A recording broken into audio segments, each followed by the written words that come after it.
அனைவருக்கும் வணக்கம். Welcome to TNPSC Ganesh YouTube channel. Friends, நம்ம ஜேகே கொஸ்டின்ஸ் குரூப் 2 குரூப் 4க்காக INM, polity, history, unit 8, unit 9, geography, economics தலா 5 கேள்விகள் வீதம் தினமும் 35 கேள்விகள் பார்த்து வரோம்.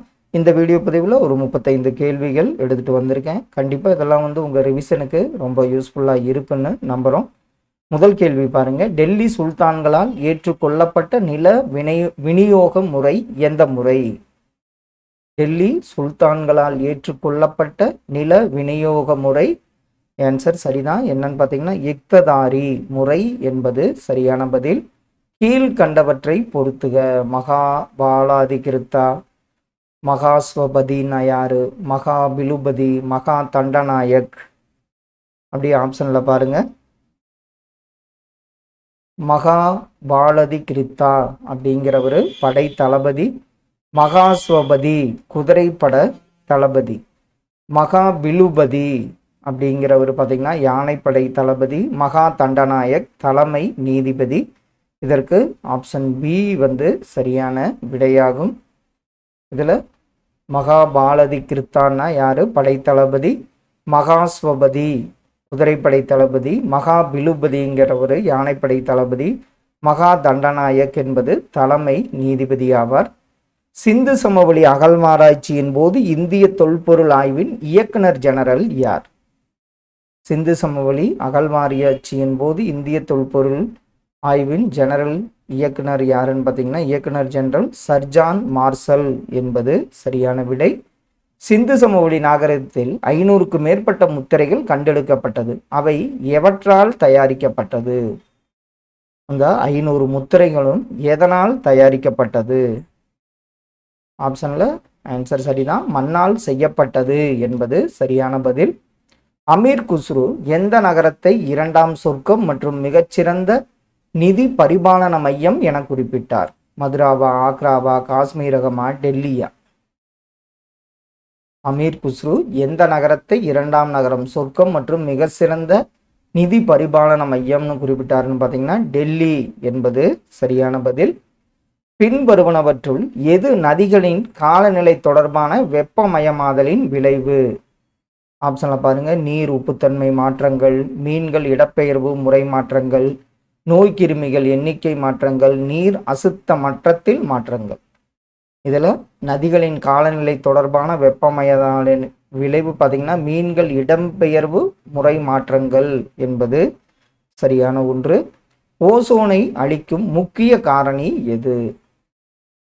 ஓசோனை அழிக்கும் முக்கிய காரணியாக உள்ளது ஆப்ஷன்ல தூசு படலம் என்பது சரியான பதில்.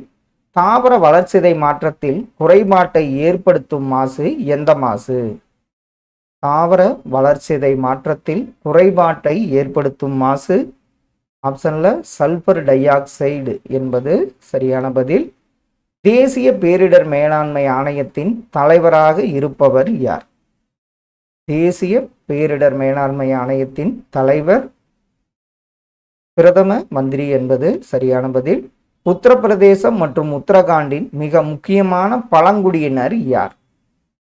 உத்தரப்பிரதேசம் மற்றும் உத்தரகாண்டின் மிக முக்கியமான பழங்குடியினர் தாரஸ் பழங்குடியினர் என்பது சரியான பதில். குறள் குறித்த சிறந்த விளக்க உரையினை உருவாக்கியவர் யார்? திருக்குறள் குறித்த சிறந்த விளக்க உரையினை உருவாக்கியவர் ஆப்ஷன்ல திருக்குறள்ல 10 பேர் உரை எழுதினர். அதுல சிறந்த உரை பரிமேலழகர் உரைன்னு நம்ம பார்த்துருக்கோம். ரோமாபுரி ராணிகள் என்ற நூலை வெளியிட்டவர் யார்? ரோமாபுரி ராணிகள் யாருன்னு பார்த்தீங்கன்னா அறிஞர் அண்ணா அவர்கள். CN அண்ணாதுரை என்பது சரியான ஒன்று. தேம்பாவணியின் ஆசிரியர் யார்? தேம்பாவணியை இயற்றியவர் வீரமாமுனிவர் என்பது சரியான பதில். கற்றறிந்த சான்றோர்களின் தலைவராக புறநானூறு யாரை குறிப்பிடுகிறது? கற்றறிந்த சான்றோர்களின் தலைவராக புறநானூறு குறிப்பிடுவது யாரை? ஆப்ஷன்ல மாங்குடி மருதனாரை குறிப்பிடுகிறது என்பது சரியான ஒன்று. கிறிஸ்துவ காலத்திற்கு முன் எழுதப்பட்ட கவிதை மற்றும் இலக்கண நூல் கிறிஸ்துவ காலத்திற்கு முன் எழுதப்பட்ட கவிதை மற்றும் இலக்கண நூல் எதுன்னு பார்த்தீங்கன்னா தொல்காப்பியம் என்பது சரி. யூனியன் பிரதேசங்களை குடியரசுத் தலைவர் கீழ்வரும் எந்த அமைச்சகத்தின் மூலம் நிர்வகிக்கிறார்? யூனியன் பிரதேசங்களை குடியரசுத் தலைவர் கீழ்வரும் எந்த அமைச்சகம் மூலம் பார்த்தீங்கன்னா உள்துறை அமைச்சகம் மூலம் நிர்வகிக்கிறார் என்பது சரியான பதில். இந்திய அரசியலமைப்பின் எந்த சரத்து பட்டங்களை ஒழித்தல் பற்றி கூறுகிறது? பட்டங்களை ஒழித்தல் பற்றி கூறும் சரத்து ஆன்சர் சரிதான், விதி 18 என்பது சரியான விடை. தேசிய நெருக்கடி நிலையை பிரகடனப்படுத்தும் சரத்து எந்த சரத்து? தேசிய நெருக்கடி 356 மாநில நெருக்கடின்னு தெரியும். தேசிய நெருக்கடி சரத்து 352 என்பது சரியான பதில். 1953 நிறுவப்பட்ட முதல் பிற்படுத்தப்பட்ட வகுப்புகள் ஆணையத்தின் பெயரை குறிப்பிடவும். இதுதான் முதல் ஆணையம், அந்த மறக்க மாட்டோம், கலேல்கர் ஆணையம் என்பது சரியான பதில். இந்திய தண்டனை சட்டத்தின் கீழ் கணிசமான விதிகளை மாற்றுவது முதல் கூற்று. வரதட்சணை கொடுப்பவர்கள் தண்டனையிலிருந்து விலக்கப்பட வேண்டும். வரதட்சணை தடை அதிகாரிகளை நியமித்தல். திருமண செலவுகள் பெண்களின் பெற்றோர் அல்லது பாதுகாவலரின் ஆண்டு வருமானத்தில் 20% இருக்க வேண்டும். 1965 வரதட்சணை தடை சட்டம் தொடர்பான மேற்கண்ட கூற்றுகளில் எவை உண்மை?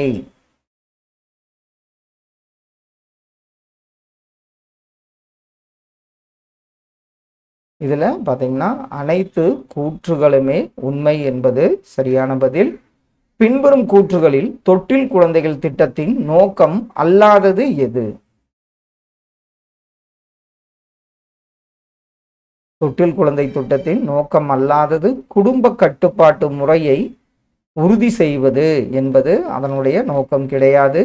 1820களில் தமிழ்நாட்டில் தாழ்த்தப்பட்ட சாதியினருக்கு பொதுவாக தடை செய்யப்பட்டவை என்னென்ன? 1820 ஆப்ஷனில் பார்த்தீங்கன்னா குடை பயன்பாடு, காலணி அணிவது, தங்க நகை அணிவது. ஆப்ஷன் ஏ இந்த 3 கூற்றுகளுமே பொதுவாக தடை செய்யப்பட்டு இருந்தது. குழந்தை மேம்பாட்டு குறியீடு பின்வரும் காரணிகளை கணக்கில் எடுத்துக்கொள்கிறது. அதில் பாருங்க, கல்வி, வருமானம், சுகாதாரம், ஊட்டச்சத்து நிலை. இதில் சரியான சேர்க்கை என்ன? இதில் பார்த்தீங்கன்னா கல்வி, வருமானம் மற்றும் ஊட்டச்சத்து நிலை. ஆப்ஷன் பி இதற்கு சரியான விடையாகும். விவசாய தகவல் சேவை வலையமைப்பு அக்ரிஸ் நெட் கீழ்காணும் தொகுப்பில் உள்ள தகவல்களை தருகிறது. எந்தெந்த தகவல்? இதில் சரியான சேர்க்கையை பதிவு செய்யவும். அக்ரிஸ் நெட்டுங்கிறது கீழ்காணும் மழைப்பொழிவு, உர இருப்பு நிலவரம், குறைந்தபட்ச ஆதார விலை, பண்ணை சமூகத்தின் துணை துறைகள் பற்றி. இதில் ஆப்ஷனில் ஆன்சர் சரிதான். எதை கொடுக்குதுன்னு பார்த்தீங்கன்னா மழைப்பொழிவு, உர இருப்பு நிலவரம், பண்ணை சமூகத்தின் துணை துறைகள் பற்றி. ஆப்ஷன் பி இதற்கு சரியான பதில். 2019ஆம் ஆண்டு நிதி ஆயோக் வெளியிட்ட இந்தியாவின் நிலைக்கத்தக்க வளர்ச்சிக்கான இலக்குகள் குறியீட்டில் தமிழ்நாடு பெற்றிருக்கும் இடம் 2019 தமிழ்நாடு எந்த இடத்தில் இருந்ததுன்னு பார்த்தீங்கன்னா 3வது இடத்தில் இருந்தது. ஆலன் ஆக்டேவியன் ஹியூம் எந்த ஆண்டு சென்னையில் பிரம்மஞான சபையின் கூட்டம் ஒன்றிற்கு தலைமை தாங்கினார்?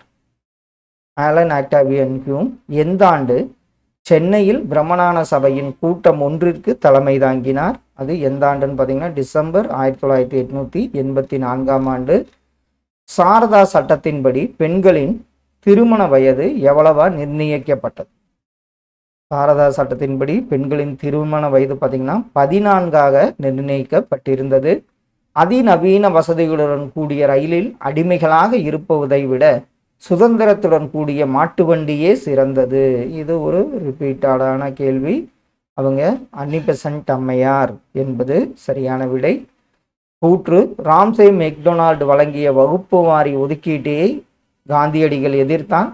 காரணம் டொமினியன் அந்தஸ்தை ஆங்கிலேயர்களிடம் இருந்து பெறுவதற்காக. இதில் ஆப்ஷனில் அப்படி பாருங்க, ஆன்சர் கூற்று சரி, ஆனால் காரணம்ங்கிறது தவறான ஒன்று என்பது சரியான விடை. சதி நடைமுறை பற்றிய சரியான கூற்றுகளை தேர்ந்தெடுக்கவும். ராஜாராம் மோகன் ராய் இந்த சதி என்னும் நடைமுறையை ஒழிக்க உறுதிமொழி எடுத்தார். இந்த நடைமுறையை ஒழிக்க வில்லியம் பெண்டிக்கிற்கு உதவினார். சதிப்பழக்கம் தண்டனைக்குரிய குற்றமாக 1829 அறிவிக்கப்பட்டது. இதில் நம்ம பார்த்தோன்னே சொல்லிடுவோம். இதில் 3 கூற்றுகளுமே சரியான ஒன்று. முதல் உலக பொருட்காட்சி நடைபெற்ற இடம் மற்றும் ஆண்டு எந்த ஆண்டு? முதல் உலக பொருட்காட்சி லண்டன்ல 1851ஆம் ஆண்டு நடைபெற்றது. பின்வருவனவற்றில் சரியான சொற்றொடரை கண்டுபிடி. இந்திய பொருளாதாரம் சார்ந்து. இந்திய பொருளாதாரம் முதலாளித்துவ பொருளாதாரத்திற்கு சிறந்த எடுத்துக்காட்டாகும். இந்தியாவில் அதிகமானோர் வேளாண் தொழில் செய்து வருகின்றனர். இந்திய பொருளாதாரம் G20 நாடுகளில் இடம்பெற்றுள்ளது. வேலை வாய்ப்பை உருவாக்கும் திறன் உள்ள நிலை. இதில் பார்த்தீங்கன்னா சரியான சொற்றொடர் அப்படியே ஆப்ஷனில் பாருங்க. இதில் 1, 2 கூற்றுகளுமே சரியான ஒன்றாகும். அடுத்த ஒன்று இதில் தப்பாக சொல்லியிருக்கேன். 2 மற்றும் 3 தான். 1, 2 கிடையாது. அதாவது முதலாளித்துவம் கிடையாது. இந்தியாவில் அதிகமானோர் வேளாண் தொழில் செய்து வருகின்றனர். இந்திய பொருளாதாரம் G20 நாடுகளில் இடம்பெற்றுள்ளது. ஆப்ஷன் பி தான் இதற்கு சரியான விடை. அடுத்த கேள்வி பாருங்க. கூற்று திட்டக்குழு என்பதற்கு மாற்றாக நிதி ஆயோக் என்ற அமைப்பு ஏற்படுத்தப்பட்டது. நிதி ஆயோக் இந்திய அரசின் திட்டங்களையும் கொள்கைகளையும் கண்காணிக்கும் அறிவு மையம் அல்ல. இதில் பார்த்தோன்னே சொல்லிடுவோம். கூற்று சரி, ஆனால் காரணம் என்பது தவறான ஒன்று. பசுமை புரட்சியானது அதிக விளைச்சல் தரக்கூடிய வகைகளுக்கு முக்கியத்துவம் வழங்கியது. இதில் அரிசி மற்றும் கோதுமை, மக்காச்சோளம் மற்றும் சோளம், சிறுதானியம் மற்றும் கரும்பு, எண்ணெய் வித்துக்கள் மற்றும் கரும்பு. இதில் சரியான ஒன்று. பசுமை புரட்சியில் அரிசி மற்றும் கோதுமை, மக்காசோளம் மற்றும் சோளம். ஆப்ஷன் சி இதற்கு சரியான ஒன்றாகும். கடைசி கேள்வி. பின்வரும் எந்த வாக்கியங்கள் ஊட்டச்சத்து மற்றும் சுகாதார குறைவினால் ஏற்படும் விளைவுகளில் சரியானது? இதில் அனீமிக், இரத்த சோகை, குறைவான எடை, போதுமான நுண்ணூட்டச்சத்து. இதில் பார்த்தீங்கன்னா விளைவுகளில் சரியானது எதுன்னு பார்த்தீங்கன்னா குறைவான எடை. ஆப்ஷன் டி தான் தவறாக சொல்கிறேன். ஆப்ஷன் சி தான் இதற்கு சரியான விடை. இரத்த சோகை, குறைவான எடை. ஆப்ஷன் சி இதற்கு சரியான விடல். போதுமான நுண்ணூட்டு சத்து என்பது தவறான ஒன்று. ஃப்ரெண்ட்ஸ், இன்று ஒரு 35 கேள்விகள் பார்த்தோம். கண்டிப்பாக இதெல்லாம் உங்கள் ரிவிஷனுக்கு ரொம்ப யூஸ்ஃபுல்லாக இருக்குன்னு நம்புகிறோம். Thank you all.